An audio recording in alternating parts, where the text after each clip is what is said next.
ഏവർക്കും study Nifty മലയാളത്തിന്റെ daily market ന്യൂസിലേക്ക് സ്വാഗതം. ഇന്ന് സെപ്റ്റംബർ 25 ബുധനാഴ്ചയാണ്. ഇന്നലെ ചൈനയുടെ ഉത്തേജക നടപടികൾ തന്നെയായിരുന്നു ഗ്ലോബൽ മാർക്കറ്റുകളെ സംബന്ധിച്ച് നിർണായകമായത്. ഈ ഒരു കാരണമുള്ളത് കൊണ്ട് തന്നെ ഇന്നലെ US, യൂറോപ്യൻ മാർക്കറ്റുകളെല്ലാം പോസിറ്റീവിൽ തന്നെയാണ് ക്ലോസ് ചെയ്തത്. ഈ ഒരു കാരണം കൊണ്ട് തന്നെ ഇന്ത്യയിൽ മെറ്റൽ സ്റ്റോക്കുകൾ ഇന്നലെ 3% നേട്ടമുണ്ടാക്കിയിരുന്നു. കൂടാതെ ഡോളറിനെതിരെ ചൈനീസ് യെൻ ഇപ്പോൾ ശക്തമായ നിലയിലാണ് ട്രേഡ് ചെയ്യുന്നത്. ഇത്തരത്തിലുള്ള പോസിറ്റീവായിട്ടുള്ള ധാരാളം കാര്യങ്ങൾ ഉണ്ടെങ്കിലും ഇന്ത്യൻ മാർക്കറ്റ് ഇപ്പോൾ ഓൾ ടൈം ഹൈ ലെവലിലാണ് ഉള്ളത്. അതുകൊണ്ട് തന്നെ ഒരു പ്രോഫിറ്റ് ബുക്കിങ്ങിലേക്കുള്ള സാധ്യതകൾ തള്ളിക്കളയാനും കഴിയില്ല.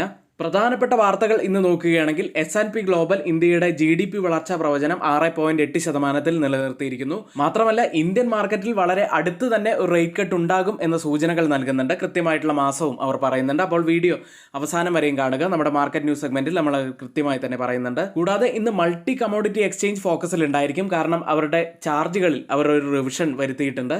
മറ്റൊരു കാര്യമുള്ളത്, ഒത്തിരിയേറെ തട്ടിപ്പുകളാണ് ഇപ്പോൾ നടന്നുകൊണ്ടിരിക്കുന്നത്. അതുകൊണ്ട് തന്നെ നിക്ഷേപകർ പ്രത്യേകം ശ്രദ്ധിക്കേണ്ടതിന്റെ വളരെ പ്രധാനപ്പെട്ട ഒരു വാർത്ത കൂടി നമ്മൾ മാർക്കറ്റ് ന്യൂസ് സെഗ്മെന്റിൽ പറയുന്നുണ്ട്. വീഡിയോ അവസാനം വരെയും കാണാൻ ശ്രമിക്കുക. നമ്മുടെ ചാനൽ ആരെങ്കിലും സബ്സ്ക്രൈബ് ചെയ്യാൻ വിട്ടുപോയിട്ടുണ്ടെങ്കിൽ ദയവ് ചെയ്ത് ആ സബ്സ്ക്രൈബ് ബട്ടൺ ഒന്ന് ക്ലിക്ക് ചെയ്യുക. മാത്രമല്ല ലൈക്ക് ചെയ്യാത്തവർ ഇപ്പോൾ തന്നെ ദയവ് ചെയ്ത് ലൈക്ക് ചെയ്യുക. 125 ലൈക്കുകളാണ് ഇന്നത്തെ നമ്മുടെ ലൈക്ക് ടാർഗറ്റായി വരുന്നത്. ഇന്ന് ശ്രദ്ധിക്കേണ്ട ഹൈലൈറ്റ് ആയ കുറച്ച് വാർത്തകളിലേക്കാണ്.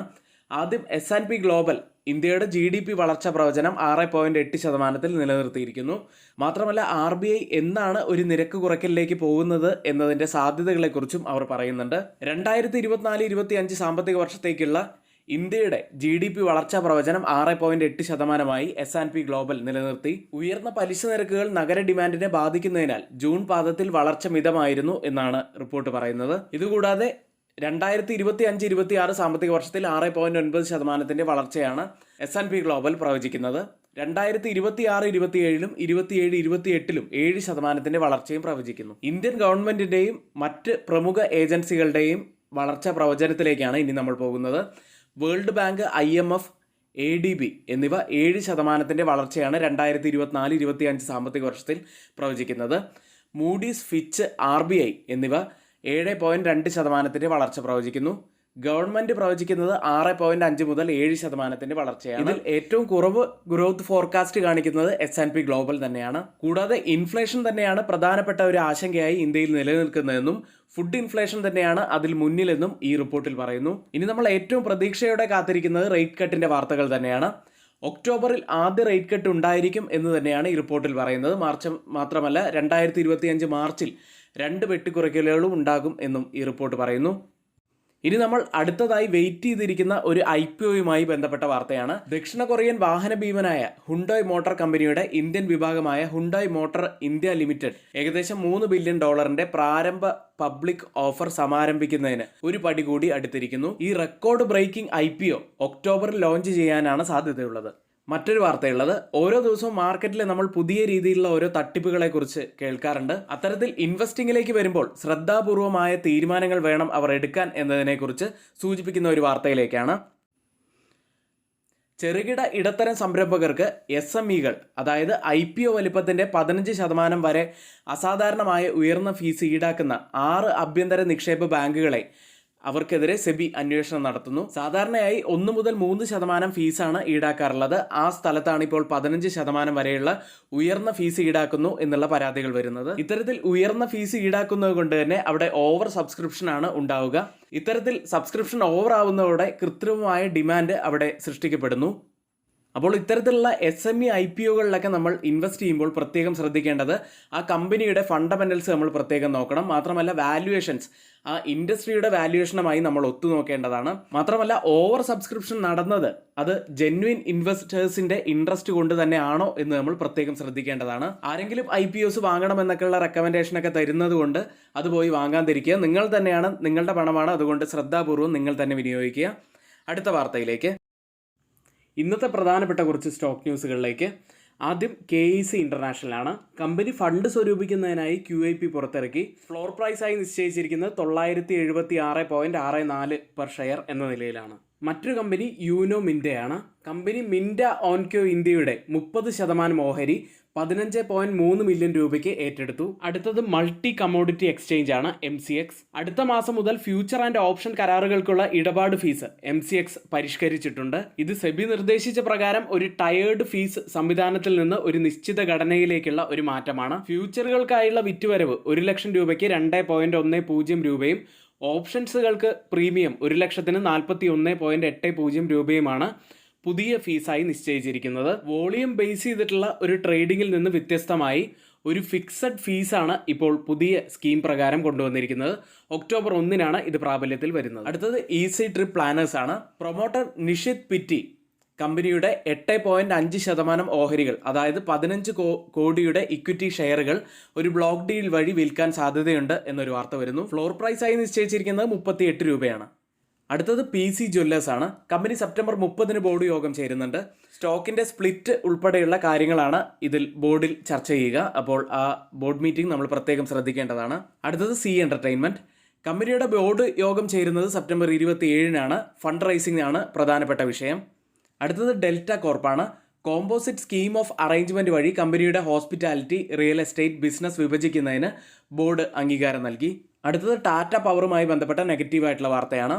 September 23 Trombay plant unit number 5 control റൂമിൽ തീപിടുത്തമുണ്ടായതായി കമ്പനി റിപ്പോർട്ട് ചെയ്തു. ഇന്ന് F&O ബാനിലുള്ള കമ്പനികൾ Hindustan Copper, Indian Energy Exchange, Aditya Birla Fashion and Retail, Granules India, Vodafone Idea തുടങ്ങിയവയാണ്. ഇനി നമ്മുടെ ഏറ്റവും ഹൈലൈറ്റ് ആയ സെഷനായ ലൈവ് സെഷൻ രാവിലെ 11 മണി മുതൽ 3:30 വരെയാണ് ഉണ്ടായിരിക്കുക. ലൈവ് സെഷൻ കാണാൻ കഴിയാത്ത സ്റ്റുഡൻസിന് തൊട്ടുമുകളിൽ ഇവിടെ നമ്മളൊരു വാട്സപ്പ് നമ്പർ നൽകിയിട്ടുണ്ട്. ആ നമ്പറിൽ മെസ്സേജ് അയച്ചതിന് ശേഷം നിങ്ങൾക്ക് ഞങ്ങളുടെ എഡ്യൂക്കേഷൻ ടെലഗ്രാം ചാനലിൽ ജോയിൻ ചെയ്യാവുന്നതാണ്. അത്തരത്തിൽ എല്ലാ എഡ്യൂക്കേഷൻ വ്യൂസും നിങ്ങൾക്ക് അവിടെ നിന്ന് ലഭിക്കുന്നതുമാണ്. ഇന്നലെ മാർക്കറ്റിൽ സംഭവിച്ച ഏറ്റവും പ്രധാനപ്പെട്ട കുറച്ച് കാര്യങ്ങളിലേക്ക്. നിഫ്റ്റി 26,000 എന്ന മാർക്ക് ഇതാദ്യമായി ടച്ച് ചെയ്തിരിക്കുന്നു. നിഫ്റ്റി കേവലം 38 ട്രേഡിംഗ് സെഷനുകൾ കൊണ്ടാണ് 25,000 നിന്ന് 26,000 എത്തിയിരിക്കുന്നത്. മിഡ് ക്യാപ് ഇൻഡെക്സ് ഇന്നലെ നേട്ടത്തിലാണ് ക്ലോസ് ചെയ്തത്. തുടർച്ചയായ 8 ദിവസത്തെ നേട്ടത്തിന് ശേഷം നിഫ്റ്റി ബാങ്ക് ഇന്നലെ നെഗറ്റീവിൽ ക്ലോസ് ചെയ്തു.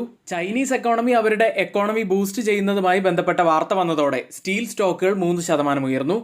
യൂട്ടിലിറ്റി സ്റ്റോക്കുകളാണ് ഇന്നലെ കൂടുതൽ നേട്ടമുണ്ടാക്കിയത്. പവർ ഗ്രിഡ്, ടാറ്റ പവർ എന്നിവ മോത്തിലാൽ ഹോസ്വാലിന്റെ പോസിറ്റീവ് ബ്രോക്കേജിനെ തുടർന്ന് 3% നേട്ടമുണ്ടാക്കി. ആസ്ട്രാസിനിക്ക 17% ഉയർന്നു. നിഫ്റ്റിയിലേക്ക് 25,940 വെറും 1 പോയിന്റ്സ് മാത്രം ഉയർന്നാണ് നിഫ്റ്റി ഇന്നലെ ക്ലോസ് ചെയ്യുന്നത്. എന്നാൽ സെൻസെക്സ് ഇന്നലെ നെഗറ്റീവിലാണ് ക്ലോസ് ചെയ്യുന്നത്.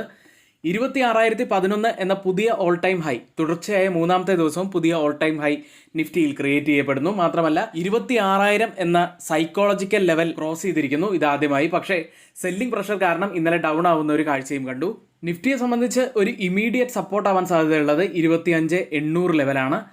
അതിനുശേഷം 25,500 ഡൗൺ സൈഡിൽ പ്രധാനപ്പെട്ട മറ്റൊരു സപ്പോർട്ട് ആവാനും സാധ്യതയുണ്ട്. അപ്സൈഡിൽ പ്രധാനപ്പെട്ട ഒരു റെസിസ്റ്റൻസ് ആവാൻ സാധ്യതയുള്ളത് ഇന്നലത്തെ ഹൈ ആയ ഓൾ ടൈം ഹൈ ലെവലായ 26,011 പ്രധാനപ്പെട്ട അപ്സൈഡിലെ ഒരു ലെവലാണ്.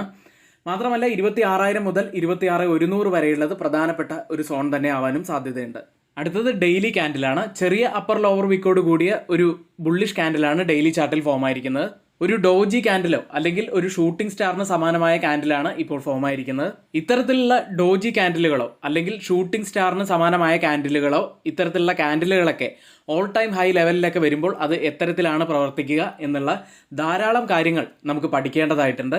ഇന്നലെ ട്രേഡിങ്ങുമായി ബന്ധപ്പെട്ട ഒരു വാർത്ത നമ്മൾ നൽകിയിരുന്നു. അതിൽ പറയുന്നത് ട്രേഡിങ്ങിൽ, അതായത് F&O സെഗ്മെന്റിൽ ട്രേഡ് ചെയ്യുന്നവരിൽ 93% ആളുകളും നഷ്ടത്തിൽ തന്നെയാണ് എന്നുള്ള വലിയ ഒരു ഞെട്ടിക്കുന്ന കണക്ക് തന്നെയാണ് പുറത്തു വന്നിരുന്നത്.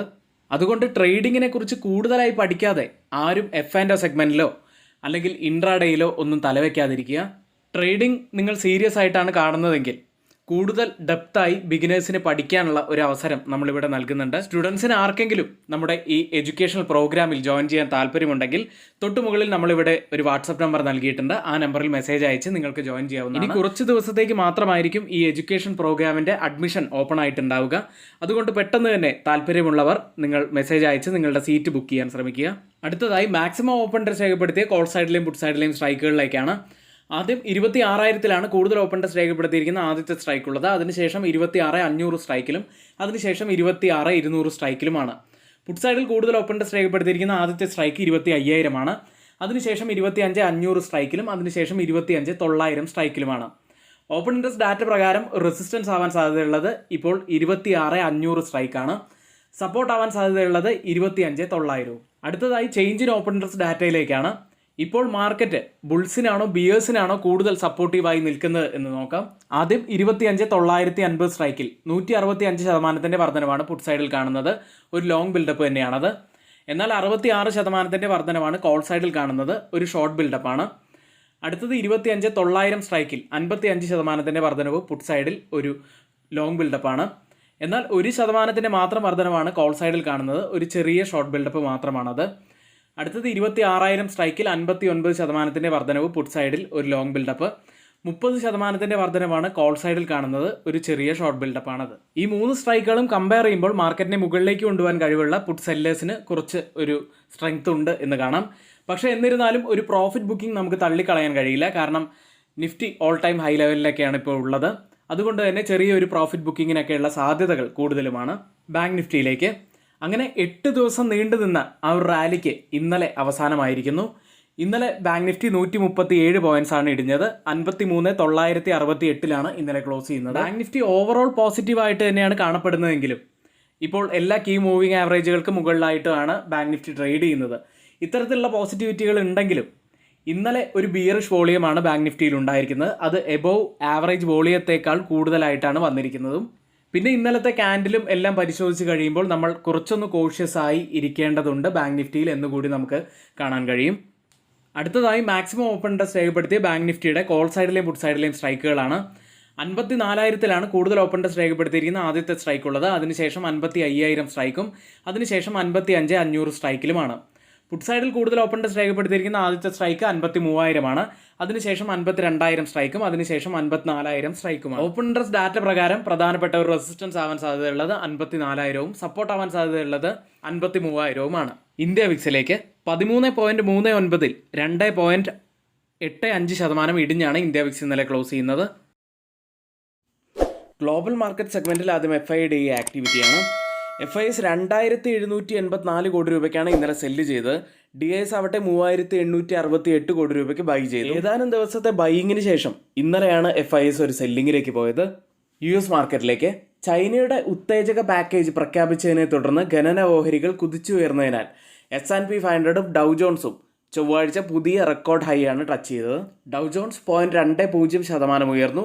S&P 500 0.25%, നാസ്ഡാക്ക് 0.56% നേട്ടവും ഉണ്ടാക്കി. കോൺഫറൻസ് ബോർഡിൽ നിന്നുള്ള റിപ്പോർട്ട് സെപ്റ്റംബറിൽ US ഉപഭോക്തൃ ആത്മവിശ്വാസം കൺസ്യൂമർ കോൺഫിഡൻസ് അപ്രതീക്ഷിതമായി ഇടിഞ്ഞു എന്ന് കണ്ടതോടെ S&P 500 ഉൾപ്പെടെയുള്ള US ഇൻഡെക്സുകൾ തുടക്കത്തിൽ ഒന്ന് ഇടിഞ്ഞെങ്കിലും പിന്നീട് അവിടെ നിന്ന് ഒരു റിക്കവറി ചെയ്യുന്നത് കണ്ടു. ഇന്നലെ S&P 500 11-ൽ 5 സെക്ടറുകളാണ് പോസിറ്റീവിൽ ക്ലോസ് ചെയ്തത്.